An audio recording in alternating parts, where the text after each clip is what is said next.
सब मोदी को चूनते बेन आ आजादीनी વાત કોંગ્રેસના પ્રવક્તા કરી રહ્યા છે 70 વર્ષ બેન આ 10 વર્ષ જેટલું કામ કર્યું હોત ને હું નથી માનતો કે એમની જોડે પ્રજા આજે પણ હોત કારણ કે આ કામ કરવાની એક ઈચ્છા શક્તિ હોવી જોઈએ બેન શ્રી નરેન્દ્ર મોદીજીએ કંઈ ચમત્કાર નથી કર્યા પણ જે આપણી દેશની શક્તિ હતી જે સાયન્ટિસ્ટો હતા જે આપણી જે ધરોહર હતી એની શક્તિનો ઉજાગર કર્યો છે બેન કંઈ બહારથી કંઈ નહીં લાયા પણ આ લોકોને શું હતું માત્ર પરિવાર ભ્રષ્ટાચાર તમે જુઓ આજે કે 534 નવા રેલવે સ્ટેશનનું પુનઃનિર્માણ કરવું હોય 50 કરોડ જનધન ખાતા હોય જે વચેટિયા દૂર થયા 34 લાખ કરોડથી પણ વધારે ડીબીટી મારફતે લોકોના લાભાર્થીઓને પહોંચ્યા છે અમારો એ વ્યક્તિઓ છે લાભાર્થીઓ સૌથી મોટા છે બેન અને એશિયાની સૌથી મોટી ચેનલોમાં આવેલું છે કે લાભાર્થીઓ સૌથી વધારે ભારતીય જનતા પાર્ટીમાં છે ને એટલા જ માટે અમે કંઈક મોટા કામ નથી કર્યા પણ અમે જે કામ કરવાના હતા એ કર્યા ઘરે ઘરે શૌચાલય પહોંચાડ્યું નલ સે જલ યોજના પહોંચાડી ગરીબોના પાકા મકાન આપ્યા કેમ 70 વર્ષના આંકડા નથી આપતા કેમ એમનો એક નેતા મને બતાવો કે શહીદ થયો હોય એવો એક નેતા તમે મને બતાવો કે કોંગ્રેસ કોની પાર્ટી છે અંગ્રેજોની બનાવેલી પાર્ટી છે અમારે તો અમારી પોતાની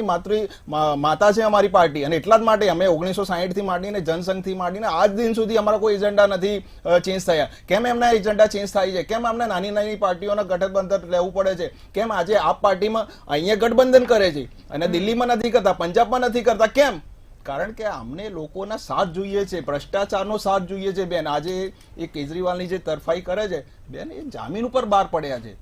કયા વ્યક્તિ એ પોતે પરિવાર પણ જામીન પર બહાર છે નરેન્દ્ર મોદીજી ઉપર 1 રૂપિયાનો ડાઘ નથી બેન એટલા માટે કહું છું કે 2024માં કમળ ખીલવાનું